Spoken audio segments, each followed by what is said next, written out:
దొరికిపోయానండి.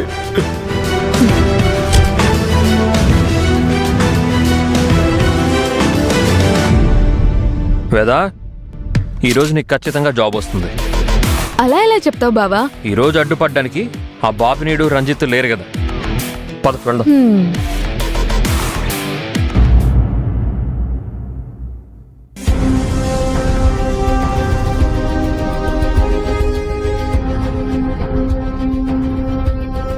Madam రండి.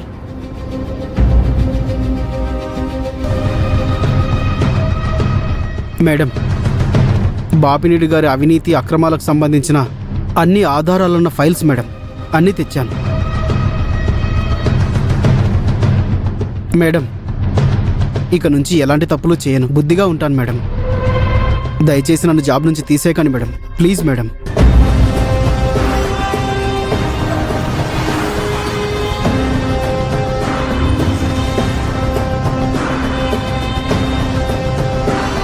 తప్పు తెలుసుకున్నారు కాబట్టి మీ మీద ఎలాంటి యాక్షన్ తీసుకోవడం లేదు. కానీ ఒక్క విషయం గుర్తుపెట్టుకోండి, మున్సిపల్ ఆఫీస్కి మధ్యతరగతి వాళ్ళు, పేదవాళ్ళు వాళ్ళ అవసరాలు తీరుతాయని, న్యాయం జరుగుతుందని నమ్మి వస్తారు. మన స్వార్థం కోసం వాళ్ళ కడుపులు కొట్టి వాళ్ళ జీవితాలు నాశనం చేసి మీరేం బాగుపడతారు చెప్పండి? ఇంకెప్పుడు ఇలాంటి పనులు చేయకండి.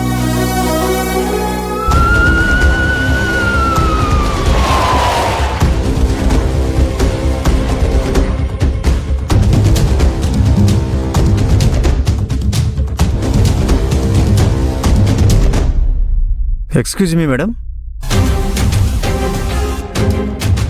Please come in sir. Okay.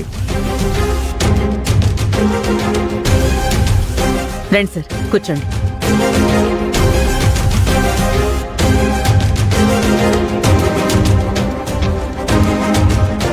DSP గారు, పోయినసారి మీ టైం వేస్ట్ చేసి మిమ్మల్ని ఇబ్బంది పెట్టాను. ఈ ఫైల్స్ బాపినేడు అక్రమాలకి, అవినీతికి సంబంధించిన ఆధారాలు. అతను ఎంత పలుకుబడి ఉపయోగించినా వదలకండి. చట్టపరంగా చర్యలు తీసుకుని అరెస్ట్ చేయండి. మేడం, ఆధారాలు బలంగా ఉన్నప్పుడు ఎంత పలుకుబడి ఉన్నా ఎవరూ తప్పించుకోలేరు మేడం.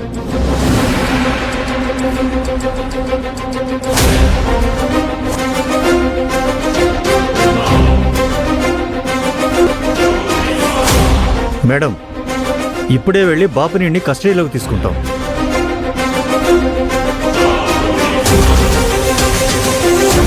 నేనే పోలీసుల్ని తీసుకొచ్చి నిన్ను అరెస్ట్ చేయిస్తాను.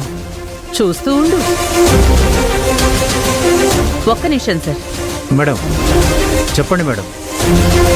నేను కూడా మీతో వస్తాను. మేడం, మీరు రావాల్సిన అవసరం లేదు. అతను ఎంత ఇన్ఫ్లుయెన్స్ ఉపయోగించినా మేమైతే వదిలిపెట్టాం, అరెస్ట్ చేసే తీరుతాం. నేను మీతో వస్తాను సార్. నా కళ్ళ ముందే బాపినేడు అరెస్ట్ జరగాలి.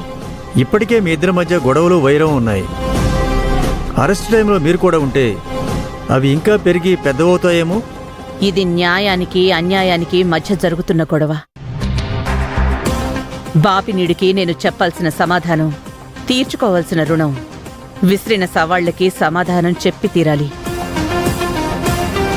జనాలకు అన్యాయం జరిగితే నేను చూస్తూ ఊరుకోనని బాపినీడికి సంకేతం ఇవ్వాలి. నా కళ్ల ముందే అతన్ని అరెస్ట్ చేయాలి. అతన్ని మీ వెహికల్లోనే స్టేషన్కి తీసుకెళ్ళాలి. అందుకే నేనొస్తాను. పదండి. ఓకే, రండి మేడం.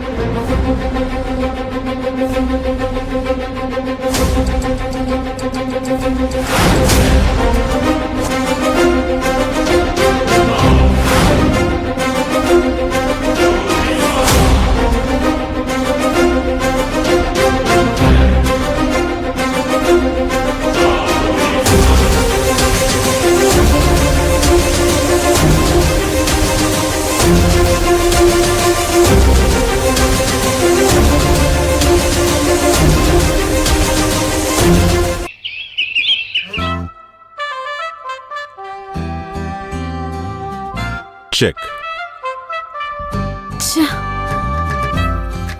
చెస్లో నిన్ను ఓడించడం చాలా కష్టం డాడీ.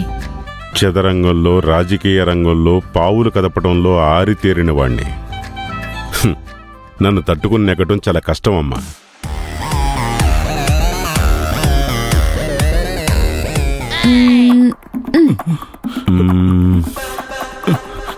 నిజం చెప్పమని అక్కడ బాలుగడు చెంపలు పగలగొట్టాడు. వాడికి నిజం చెప్పానని తెలిస్తేనేమో మా బావ నా తోలు తీస్తాడు. ముందు అక్కకి చెప్పి ప్రమాదం నుండి బయటపడదాం. పిల్లి కళ్ళు మూసుకుని పడుకుని దాన్ని ఎవ్వరూ చూడట్లేదు అనుకుంటుందంట. నువ్వు నక్కి నక్కి పోతే మాత్రం నేను కనిపెట్టలేనా బామర్ది?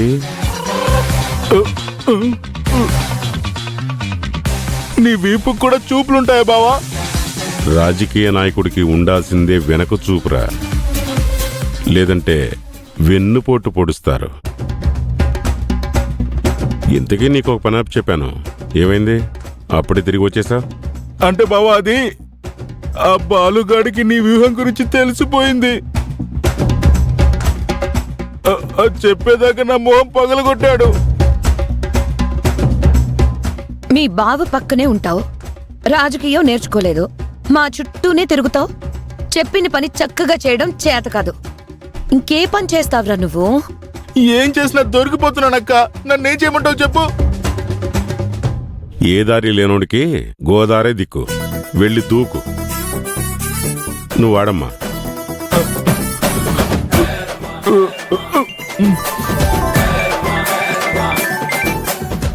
హలో, అవునా? నిజమా? సార్ సార్, ఇప్పుడే మా బావకు చెప్తాను. బావా బావా, ఏదో ప్రళయం వస్తున్నట్టు ఏంట్రా గావు కేకలు? నిజంగానే ప్రళయం వచ్చేస్తుంది బావా.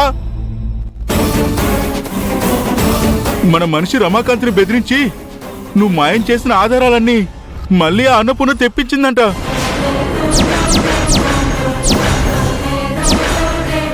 ఆ సెంట్రల్ మినిస్టర్ సపోర్ట్ తీసుకుని డిఎస్పీతో కలిసి నేను అరెస్ట్ చేయడానికి ఇక్కడికి వస్తుందంట.